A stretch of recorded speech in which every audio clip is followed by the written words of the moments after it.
शिव चरित्र कथा ये गंगा है, कथा गंगा है। राम कथा मंदाकिनी, कथा क्या है? गंगा है।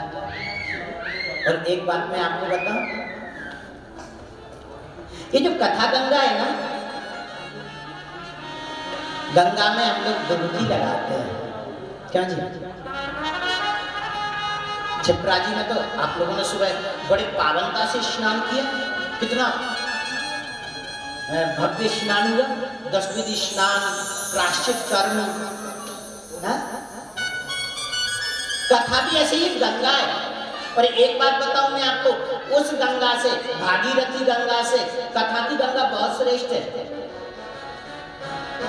समझिएगा मेरी बात कैसे? गंगा में क्या करते हैं हम? डुबकी लगाते हो, सही है ना? गंगा में डुबकी लगाते हो, लेकिन उसकी सीमा ज्यादा गहरे में मत जाना, होता है ना? जब कथा में डुबकी लगाते, गंगा में डुबकी लगाते हो, तो वहां बार बार आपको सचेत किया जाता है, ज्यादा गहरे में मत जाना, आगे गहरा जल है। सुबह हम लोग रामघाट पे स्नान कर रहे थे, हो रहा था ना अनाउंस। पर कथा रूपी गंगा में ऐसा नहीं है। उस गंगा में ज्यादा गहरे में जाओगे और तैरना ना आता होगा तो क्या होगा? डूब जाओगे, और डूब जाओगे तो मर जाओगे। लेकिन कथा रूपी गंगा में यहां भी डूबना है भाव में, और इस गंगा में यदि डूबोगे तो मरोगे नहीं, इस गंगा में डूबने पर आप तर जाओगे। ये कथा गंगा है, इसमें मरोगे नहीं, तर जाओगे। इस सब कथा की जो गंगा है।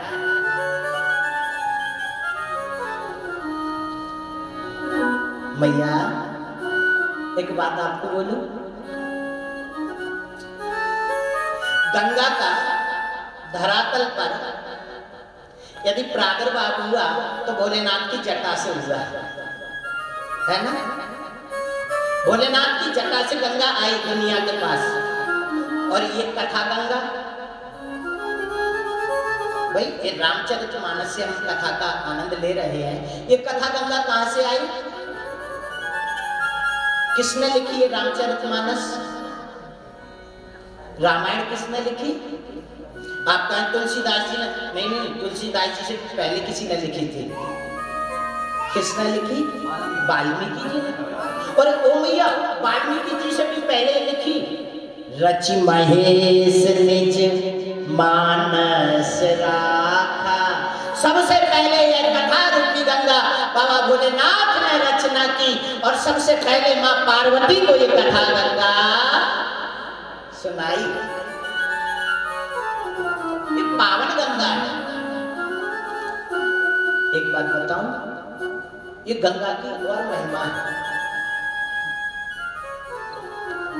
ये जो गंगा है ना, कथा गंगा, उस गंगा से श्रेष्ठ इसलिए भी है कि वो जो गंगा है भागीरथी गंगा, भागीरथी गंगा में यदि आपको स्नान करना है तो आपको गंगा तक जाना पड़ेगा।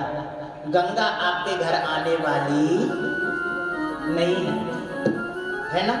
पर एक कथा रूपी गंगा में ये महानता है कि ये गंगा के तट पर आप चले जाओ, अच्छी बात है। न जा सको तो ये कथा गंगा आपके गांव तक, आपके नगर तक, आपके घर तक पहुंच जाएगी, वो आपको पवित्र कर देती है। पावन गंगा है। आइए ऐसी शिव चरित्र की कथा में हम प्रवेश करें। मैं आपको बहुत प्यारी एक बात बताऊं। यह शिव चरित्र की कथा भरद्वाज ऋषि को याज्ञवल्क्य ऋषि ने सुनाई। मालूम कब? रामायण की कुछ पंक्तियों को गुनगुनाते हुए इस कथा का शुभारंभ करते हैं। आप मेरे साथ मिलकर जरूर गुनगुनाइएगा। रामायण की एक एक पंक्ति आपको कृतार्थ करेगी, आनंदित करेगी। सुनिएगा बड़े ध्यान से। एक बार ध्यान से सुनना, बड़ी प्यारी पंक्तियां हैं, बड़ी प्यारी कथा है। और यह कथा और ये जहाँ से शुभारंभ हो रही है, भरद्वाज ऋषि के आश्रम से शुभारंभ होती है। भरद्वाज मुनि बसहि प्रयागा, भरद्वाज मुनि बसहि प्रयागा, भरद्वाज मुनि बसहि प्रयागा, भरद्वाज मुनि बसहि प्रयागा, जिनहि राम पद अति अनुरागा, जिनहि राम पद अति अनुरागा, तापस समदम दया निधाना, तापस समदम दया निधाना, परिवार ते पद के सुजाना, परिवार ते पद में सुजाना, भरद्वाज मुनि बसहि प्रयागा, भरद्वाज मुनि बसहि प्रयागा, जिनहि राम पद अति अनुरागा, जिनहि राम पद अति अनुरागा, तापस समदम दया निधाना, तापस समदम दया निधाना, परिवार पद में सुजाना, परिवार पद में सुजाना, परिवार पद में सुजाना। भरद्वाज ऋषि प्रयाग की पावन धरा पर विराजमान थे। ध्यान से सुनिएगा। प्रयागराज की पावन धरा पर भरद्वाज मुनि विराजमान थे। माघ का महीना आया और माघ के महीने में जब सूर्य मकर राशि में जाते हैं, मकर संक्रांति जो आती है उस दिन सूर्य मकर राशि में जब प्रवेश करते हैं, उस दिन सारे तीर्थ प्रयागराज में आ जाते हैं। और आज मुझे बताते हुए बड़ा हर्ष हो रहा है आदरणीय श्री योगेंद्र जी यहाँ विराजमान है और माघ के ही महीना में 2019 में हम लोग प्रयागराज में माँ गंगा त्रिवेणी के तट पर ऐसे ही बैठ के भगवत चर्चा में आनंद ले रहे थे। यही समय था और यही भी माघ का ही महीना चल रहा है। भरद्वाज ऋषि के आश्रम पर सारे तीर्थ वहां आए। ध्यान से सुनिएगा भैया, सारे तीर्थ वहां आए। भरद्वाज ऋषि आनंदित हैं क्योंकि देवता आए हैं, किन्नर आए हैं, बड़े बड़े अमलात्मा विमलात्मा तपस्वी महात्मा कंदराओं को छोड़कर गुफाओं को छोड़कर मठ मंदिरों को छोड़कर प्रयागराज धाम आए। आहा, जैसे ही प्रयागराज धाम आए भैया देवता को देखकर बड़े बड़े तपस्वी संतों को देखकर आनंदित तो हो गए। भरद्वाज ऋषि आज मेरी कुटिया के भाग जा गए, मेरे घर संत पधारे, भगवंत पधारे, मेरे घर बड़े बड़े अमलात्मा विमलात्मा पधारे। पता, ध्यान से सुनना, संतों के चरणों को धुला भरद्वाज ऋषि ने, मेरी कुटिया पर साधु पधारे। हाँ, और सुनना मेरी बात और गौर करना, जब जब बड़े बड़े अनुसरण करने वाले महापुरुष जो होते हैं ना, वो जब देखते हैं कि हमारी कुटिया पर कोई महापुरुष पधारा, साधु पधारा, तो वो उनके चरणों को धुलते हैं। वो ये बिल्कुल बड़ा वैज्ञानिक था। चरणों की रज जिस घर में पड़ जाए महापुरुषों की, वो घर नहीं वो मंदिर बन जाता है। भैया एक बात याद आई बोल दूं, चाणक्य लिखते हैं, बोले शमशान तुल्याणि गृहाणि तानि। वो घर शमशान जैसे हैं। कौन से? बोले न विप्र पादो दत्त पंकजानि। जिन घरों में कभी संतों के ब्राह्मणों के चरण धुले ना हो, चरण धुल के कीचड़ ना हुआ हो जिन घर में, वो घर कैसे? बोले शमशान तुल्याणि। चाणक्य कहते हैं बोले घर तो शमशान है। न वेद शास्त्र ध्वनि गर्जितानि। जिन घरों में वेद की मंत्र की गर्जना ना हुई हो, हवन ना हुआ हो, ब्राह्मणों का पूजन ना हुआ हो, वो घर क्या है? बोले शमशान तुल्याणि। बोले घर शमशान है। महात्मा का आश्रम फिर भी प्रणाम करते हैं। हम लोग तो कितने अभागे हैं, हम लोगों को तो माँ बाप को भी प्रणाम करने में शर्म आती है। क्यों? आप लोगों में कितने लोग हैं सच सच बताइए कि माँ बाप को प्रणाम करने में शर्म नहीं करते? बताना तो थोड़ा अच्छा नहीं लगेगा, लेकिन हृदय से सोचिएगा, आपको बड़ों को सम्मान देने में शर्म आती है ना? माँ बाप के चरणों में हम प्रणाम करेंगे, शर्म आती है ना? हमारे प्रिय यहाँ पारासर जी बैठे हैं, अविनाश पारासर जी, मैं अभी इनके यहाँ शिव चरित्र की कथा गा रहा था और इनके पिताजी को मैंने देखा, इनके पिताजी एकदम प्रणाम करते हैं। मैंने हाथ पकड़ के मैंने बाबा आप तो इतने बुजुर्ग हैं और इतने प्रकांड विद्वान हैं और मैंने तो आपको गुरु तो पिता तो नहीं माना हो, आप मुझे बोले नहीं नहीं मैं प्रणाम करूंगा, उससे मेरे बच्चों के अंदर संस्कार आएंगे, मेरे परिवार के अंदर संस्कार आएंगे। मैं उन घरों को देखता हूँ जिन घरों में माँ बाप को कहना पड़ता है बेटे से बेटा प्रणाम करो, ये ताऊ जी आए, पिताजी आए, गुरु जी आए, तो मैं समझ जाता हूँ कि इस घर में बेटा क्या प्रणाम करेगा। इसका मतलब तो ये है कि तुमने भी कभी किसी को प्रणाम क्यों बोलो? बच्चे वो करते हैं जो तुम कहते हो, कभी नहीं करते। हाँ, जो तुम कहते हो बच्चे वो करें कोई जरूरी नहीं, बचपना है। बच्चे वो करते हैं प्रवीण जी जो बच्चे देखते हैं। बच्चे आपको करते जो देखेंगे बच्चे वही करेंगे, ये निश्चित है। इसीलिए सबसे पहले आपको करना पड़ेगा। ऐसा ना हो पिताजी तो टीवी चलाए बैठे हैं 11 बजे तक, मोबाइल में लगे पड़े हैं और बेटे से कहा बेटा तू पढ़, उठा किताब पढ़, माला जप। पिताजी बिस्तर नहीं छोड़ रहे, बेटे से कह रहे बेटा तू नाके जल चढ़ा सूर्य भगवान को। कभी नहीं चढ़ाएगा वो, हो सकता है जब तक। हाँ ध्यान से सुनना। बच्चों को यदि आचरण देना तुमको आचरणवान बनना होगा। भरद्वाज ऋषि सम्मान करते हैं। माघ का महीना पूरा होता है। विपिन जी जैसे ही माघ का महीना पूरा हुआ साधु जाने लगे। भरद्वाज ऋषि ने सबकी विदा की। याज्ञवल्क्य ऋषि जा रहे थे। याज्ञवल्क्य ऋषि के चरणों में तो सिर रख दिया, गुरुदेव मैं तो व्यवस्थाओं में ही लगा रहा, पूरा महीना निकल गया, साधु की सेवा में रहा।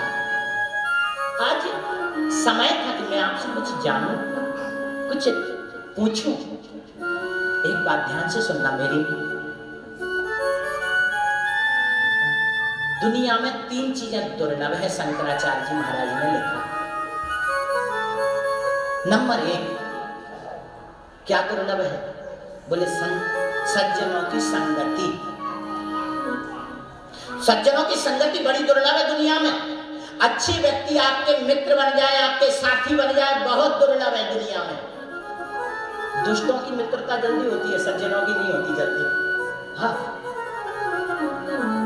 तो जो पीने वाले होते हैं ना, चाहे वो शराब हो चाहे चुलम पीने वाले हो, एक चुलम पीने वाला व्यक्ति यदि कहीं किसी गांव में चला जाए ना, दोपहर में पहुंचेगा, शाम तक तो वो अपने 10 ढूंढ लेगा। दम भाई सोने जो भाई और भाई सब घिसर पिसर। हाँ, एक सज्जन व्यक्ति एक गांव में 1 साल रहेगा तब जाके 10 मिलेंगे उसे। और वो पीने वाला 1 घंटा में 10 ढूंढ लाएगा कि ये सब मेरे मिलौती हैं। और होता ही ऐसा है, सज्जन देर में मिलते हैं मन्नू जी, और दुष्ट जल्दी मिल जाते हैं। वो यही कलयुग का प्रभाव है। हाँ, रावण से राम को बाद में लड़ना पड़ा। रावण से तो बाद में युद्ध हुआ है। रावण से पहले राम जी को परशुराम से लड़ना पड़ा। परशुराम जी बार बार कहते तुम्हें पता नहीं मेरा नाम क्या है। राम जी ने कहा नाथ बता दीजिए क्या नाम है। बोले मेरा नाम है परशुराम। राम जी बोले मैं तो आपका सेवक हूँ। वो राम की सरलता थी, राम भी कह देते तू परशुराम तो हम भी धनुषराम। हाँ, सरल थे राम। तो ऐसा होता है।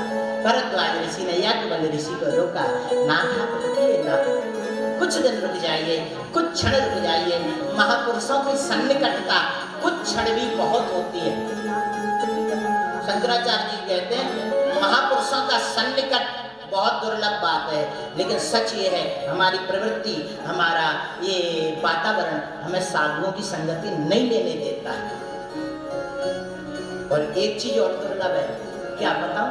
मुमुक्षुत्वम, ऐसा लिखा है, मोक्ष की इच्छा। मुमुक्षुत्व, मोक्ष की इच्छा। ईमानदारी से बताओ, मोक्ष की इच्छा करना सहज है क्या? कोई मोक्ष चाहता है अपना?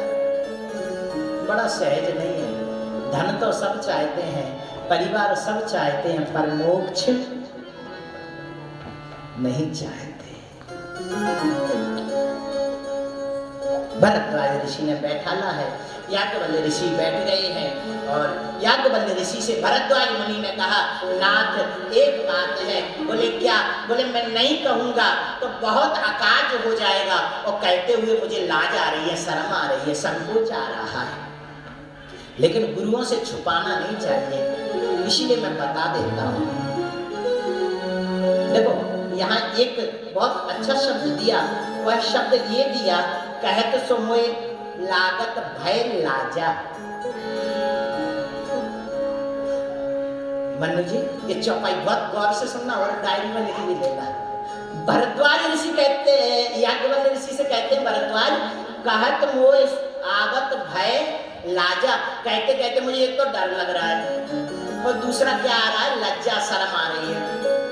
और ऐसा होता है भैया, कभी कभी भय के कारण हम महापुरुषों से कोई बातें छुपाते हैं, शर्म के कारण छुपाते हैं, लेकिन छुपाना नहीं चाहिए। याज्ञवल्क्य ऋषि कहते हैं, संत कहे असनीत प्रभु, श्रुति पुराण मुनि गाव, होई न विमल विवेक उर, गुरु सन किए दुराई।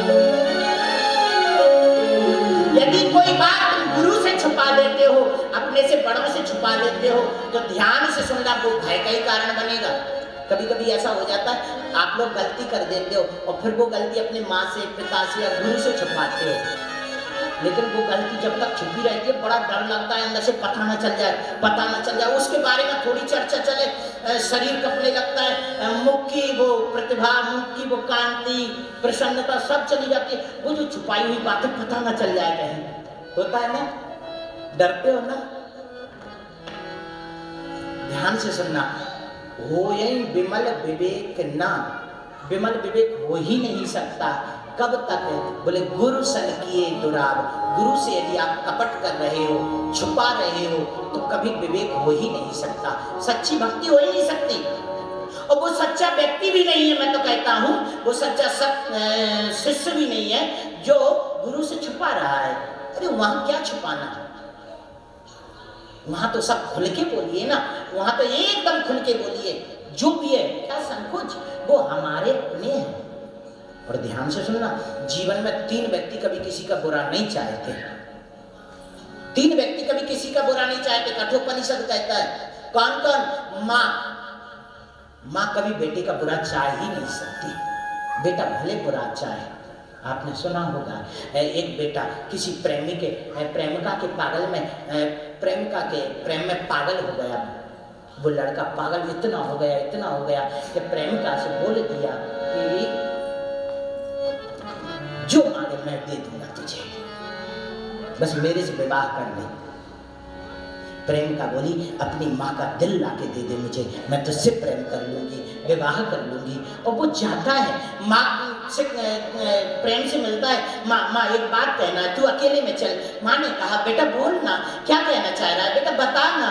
माँ बार बार पूछती है, बेटा कह देता है माँ तू एकांत में चल, तो अंदर कमरे में ले जाता है, और अंदर ले जाकर माँ को मार के, माँ के हृदय से वो दिल छीन के लाता है, और दौड़ता हुआ जा रहा था, आज मैं दे दूंगा, वो खुश हो जाएगी, प्रसन्न हो जाएगी, वो मेरी बन जाएगी, वो मुझे अपना जीवन समर्पित कर देगी, आज कितनी खुश होगी। वो लेके जा रहा था, रास्ते में ठोकर लगती है, दिल गिरता है, उससे भी आवाज आती है, मेरा बेटा तुझे छूट तो नहीं आई। प्रेमिका को देता है, प्रेमिका कहती है तू अपनी माँ का ना हुआ, मेरा क्या होगा। माँ कभी किसी का बुरा नहीं चाह सकती, संतान कितना भी हो।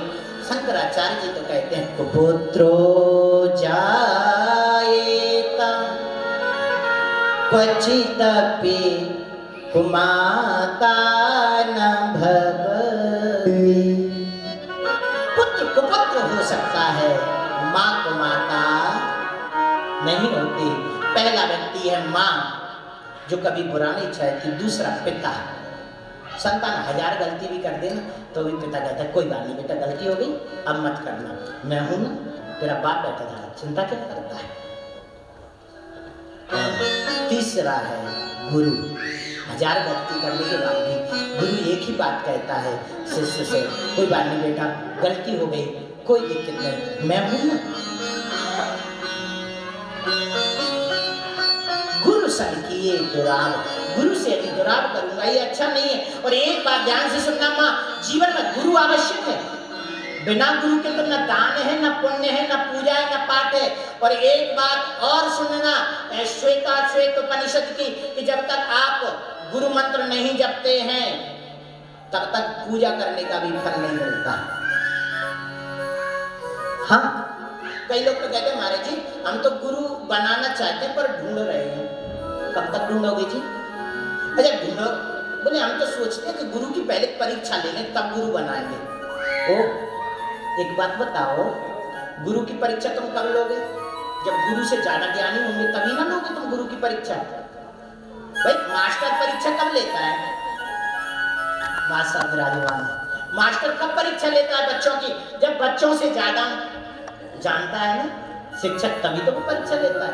तुम गुरु की परीक्षा लेने जा रहे हो, यानी गुरु से भी बड़े ज्ञानी तुम हो।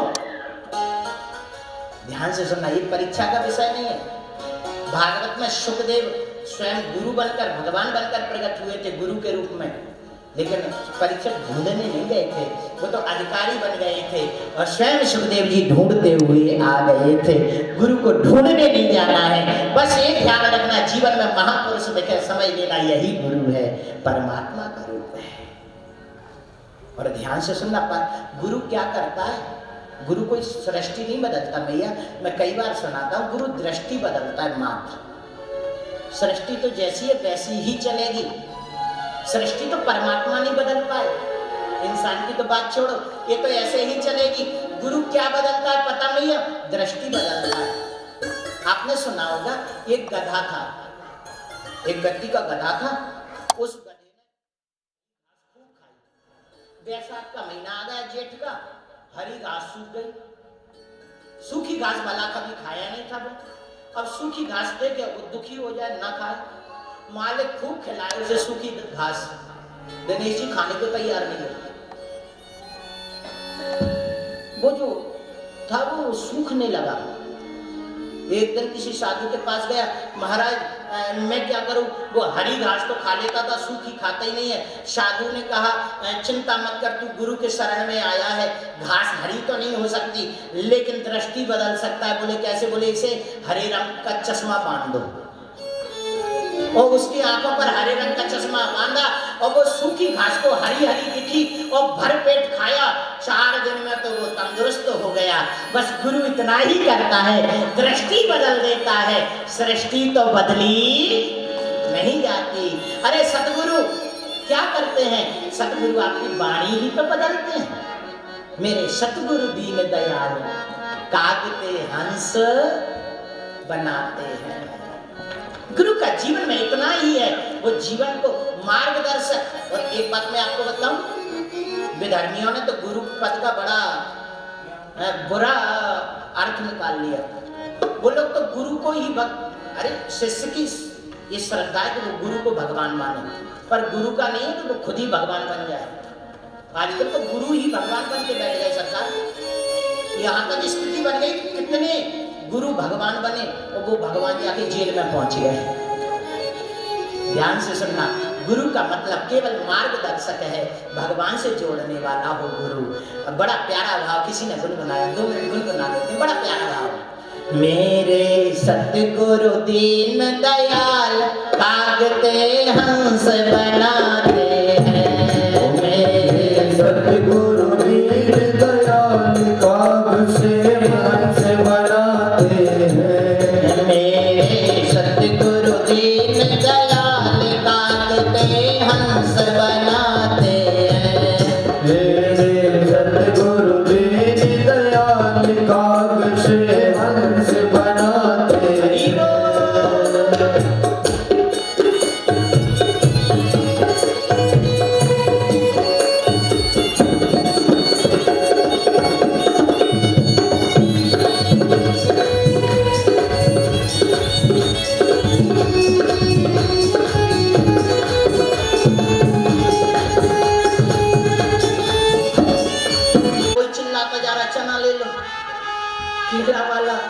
समोसा वाला 10 के 2 10 के 2 होता है ना। जापान में ऐसा नियम नहीं है, वहां निश्चित है कि स्टेशन पर निर्धारित जगह पर ही खाने का सामान मिलेगा। सुनना ध्यान से, मेरी बात गौर करना। प्रवीण जी जब वो साधु ट्रेन में बैठे, भूख लगने लगी उनको, तो बोले ये कितना भिखारी देश है, यहाँ खाने को भी कुछ नहीं मिलता, बहुत बुरा देश है जापान। तो सामने एक 10 साल का बच्चा बैठा था, कक्षा 5 का स्टूडेंट।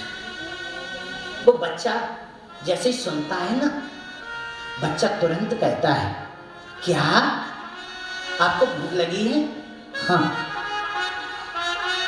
तो वो बॉक्स निकालता है, वो कहता है महाराज जी हमारे घर में संतों की पूजा होती है, ये मेरा लंच बॉक्स है, आज स्कूल बंद था, मैं घर वापस जा रहा हूँ, मैं तो घर भोजन कर लूंगा, आप ये ले लीजिए, इसमें कुछ ड्राई फ्रूट है, कुछ फ्रूट है, आप ले लीजिए। संस्कार। वो बच्चे ने जैसे ही दिया ना साधु को, साधु ने सुना, आहा, साधु ने सुनते ही देखते ही कहा बेटा इसके बदले में मैं कितने पैसे दे दूं? वो बेटा बोला, नन्हा सा बच्चा बोला, महाराज जी मुझे इसके बदले में पैसे नहीं चाहिए, मुझे कुछ नहीं चाहिए इसके बदले। नहीं बेटा, इसके बदले में कुछ दिए बगैर मैं खा नहीं सकता।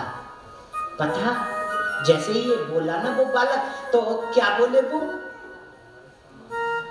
साधु ये बोले तो वो बालक बोला, गुरुदेव यदि इसके बदले में मुझे कुछ देना चाहते हो तो एक वचन दे दीजिए। जब जापान से आप अपने देश जाओ, भारत जाओ, इंडिया जाओ, तो मेरे देश की बुराई नहीं करना। बाहर जाकर अपने देश में जाकर ये मत कहना कि जापान में मैं भूखा मर गया। बस इतना सा वचन दे दो, मेरे देश की बुराई नहीं करना। बस इतना वचन दे दो, इसके बदले देना है तो। वो एक 10 साल का बच्चा इतना विचार कर सकता है। और एक हम है, हम जिस घर में रहते हैं उस घर की बुराई करते हैं, जिस नगर में रहते हैं उसकी बुराई करते हैं, जिस मोहल्ला में रहते हैं कहते हैं हमारा गांव तो राक्षसों का गांव है, हमारा नगर हमारा मोहल्ला तो राक्षसों का है, राक्षस रहते हैं, मुझे पूछ कैसे रह रहा हूं, हमारा पड़ोसी राक्षस है। ऐ माँ, उस जगह की कभी बुराई मत करना जहां रहा जाता। जहां बसे सोई सुंदर देशु, जो प्रतिपाले सोई नरेशु।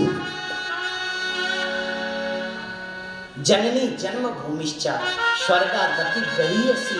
आपकी जन्मभूमि, आपका रहन सहन स्वर्ग से भी महान है। और तीसरा है परमात्मा, गुरु, धर्म। कोई आपके धर्म की बुराई करे, परमात्मा की बुराई करे, आपके गुरु की बुराई करे, इनकी कभी बुराई न सुनना न करना।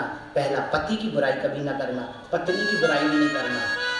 और एक बात बताऊं, कठोपनिषद का एक सूत्र है, कभी अपनी पत्नी के बारे में ज्यादा चर्चा नहीं करना चाहिए। कुछ चीजें गोपनीय होती हैं, उसमें स्त्री भी एक है। पत्नी की बार बार बाहर जाके चर्चा नहीं करना चाहिए। कई लोगों की तो आदत होती है पत्नी की बुराई बाहर करते हैं। मैं उनको सुना रहा हूँ, नहीं तो माता कहेगी हमारे लिए तो सुना दिया, उन्हें भी तो बताते कुछ। कभी न पत्नी की बुराई करना न पति की करना, ये आपस का मामला है साहब। तुम शरीर दो हैं, बाकी तो मन दोनों का एक है, संकल्प दोनों का एक है। दाम्पत्य जीवन तो लाइट जैसा है, अच्छे से तार जुड़ जाए उजाला ही उजाला है साहब। कहीं गलत तार जुड़ गया तो भड़ाभड़ होती है, वो पूरे जीवन होती है। हाँ। पति की बुराई नहीं, दूसरा अपने देश की बुराई नहीं, तीसरा अपने परमात्मा की, गुरु की, अपने धर्म की कभी बुराई न करना। महाराज समझिएगा, पति की बात न मानी सती ने। भोलेनाथ से कहा मैं परीक्षा लेने जा रही हूँ। भोलेनाथ ने कहा जाओ देवी। बोले तुम भी चलो। भोलेनाथ बोले देवी, संशय रूपी बुखार तुम्हें चढ़ाए मुझे नहीं, तुम्हें संशय है न राम के बारे में, तुम जाओ।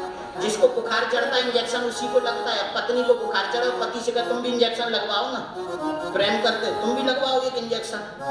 क्या ऐसा होता है? हाँ मन्नू जी, होता है क्या ऐसा? अब होने लगा हो तो पता नहीं। संशय सती को है। भोलेनाथ ने कहा देवी तुम जाओ, तब तक मैं इसी बट वृक्ष के नीचे बैठूंगा। बट विश्वास का प्रतीक है। भोलेनाथ बैठ गए, वो सती जा रही है। भोलेनाथ विश्वास है और सती श्रद्धा है। माँ, श्रद्धा में यदि विश्वास नहीं है तो वो श्रद्धा भटकती है। आपकी श्रद्धा बहुत, यदि विश्वास नहीं है तो 1000 जगह भटकोगे। कई लोग ऐसे होते हैं, गुरु में श्रद्धा नहीं होती। हाँ, गुरु में श्रद्धा नहीं होती तो फिर भटकता है व्यक्ति। कभी इनके पास जाएगा, कभी तांत्रिक के पास जाएगा। और आगरा की तरफ तो बहुत लोग भगतों के पास भागते हैं। हाँ, भगत जी के पास चलो। बोले वो क्या करेंगे? बोले वो बकरा काट के हमारे कष्ट दूर कर देंगे। भले आदमी, दूसरे की जान लेके तेरे कष्ट कौन दूर करेगा? और गौर करना मेरी बात, यदि श्रद्धा पक्की है तो निश्चित मानना गुरु ही तुम्हारा कल्याण कर देगा, उसका मंत्र तुम्हारा कल्याण कर देगा। सती आज चली, भोलेनाथ समझ गए अब सती का कल्याण होने वाला। और सती ने सीता का रूप बनाया मैया परीक्षा लेने के लिए। सीता के रूप बना के सती चलने लगी। अब गौर करने की बात है विपिन जी, रूप तो सीता का बना लिया, आवरण तो सीता का ले लिया, पर आचरण नहीं ले पाई। भैया किसी का आवरण लेना सहज है, पर आचरण करना बड़ा कठिन होता है। सती सीता बन के मालूम कहाँ जाती है? राम जी के आगे आगे चलने लगी। जो कि होता है ऐसा था, आगे राम जी चल रहे थे और पीछे सीता चल रही थी। आज सती नकली सीता बनी है और नकली सीता क्या करती है? बोले आज नकली सीता ने राम का आगे का चलना प्रारंभ कर दिया, राम से आगे। और राम जी तो नहीं देखे, लक्ष्मण देखे। राम जी ने जैसे ही सीता को देखा, बोल पड़े बड़े आनंद से। क्या पता? राम जी ने देखा, मां आप अकेली इस जंगल में, भोलेनाथ को कहां छोड़ दिया? जो सुना सती ने घबरा गई और राम जी ने परिचय भी दिया, मैं दशरथ का बेटा राम हूँ। देवी आप अकेली कहाँ जा रही हो? सती ने सुना, आहा, सती सुनकर आनंदित हो गई, सती सुनकर बड़ी दुखी हो गई और बैठ गई सती। बैठने के बाद राम जी ने कहा देवी परीक्षा तो ले लो। सती भागने लगी थी। राम जी जिधर को देखती है सती, जिधर को जाती है वहीं सीता के साथ प्रकट हो जाती है। राम लक्ष्मण सीता। दूसरी रास्ता भागना चाहती है सती, वहां पर पहुंच जाते हैं राम लक्ष्मण सीता। तीसरी तरफ भागते तो वहां पहुंच जाते हैं राम लक्ष्मण सीता। सती दुखी हो गई, आंख बंद कर ली। बाद में सती लौटकर आई। सुनना, सती जब लौटकर आई, भोलेनाथ के पास गई। गोस्वामी जी ने लिखा, गई महेश समीप तब, भोलेनाथ के समीप गई सती। भोलेनाथ ने मालूम क्या किया? हंस पूछी कुशला,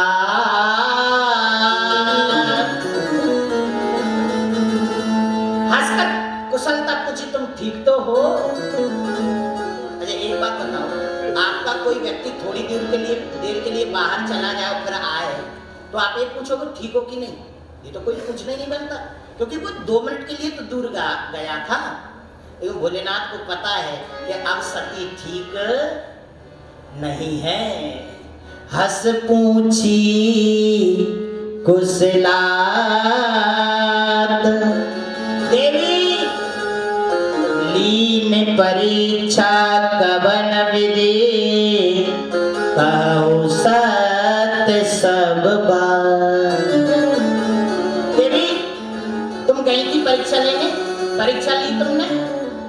लीन परीक्षा कवन विधि, किस तरह से तुमने राम जी की परीक्षा ली? देवी बताना, लेकिन एक बात ध्यान रखना सती, कहूं सत्य सब बात, झूठ मत बोलना, सत्य सत्य बताना। और ऐसा होता है जब आपको किसी पर शक हो, शंका हो, संदेह हो, तो आप बार बार उसे कहते हो देख झूठ मत बोलना, एकदम सच बताना, क्या बात है, देख झूठ मत बोलना, होता है ना। जब शक होता है, संदेह होता है कि ये झूठ बोलेगा, तब 10 बार कहता है व्यक्ति सत्य बोलना। और आज सती बोल पड़ी, नाथ कछु न परीक्षा लीन गुसाई, कछु न परीक्षा लीन गुसाई, कछु न परीक्षा लीन गुसाई, कछु न परीक्षा मैंने गुसाई, दीन प्रणाम तुम्हारे नामे, दीन प्रणाम तुम्हारे नामे, कछु न परीक्षा लीन गुसाई, कछु न परीक्षा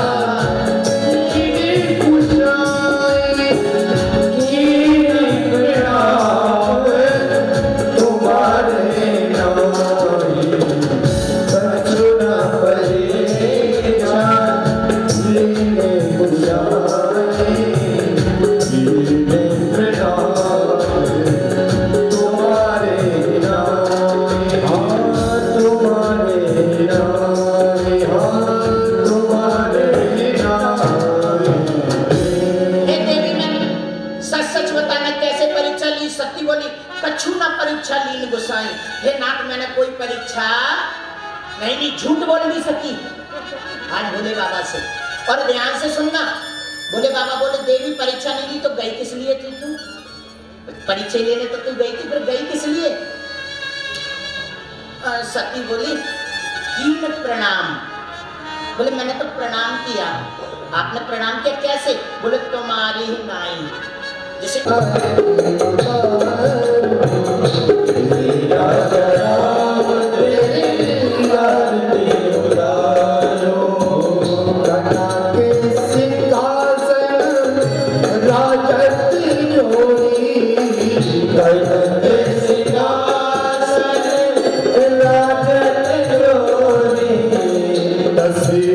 ही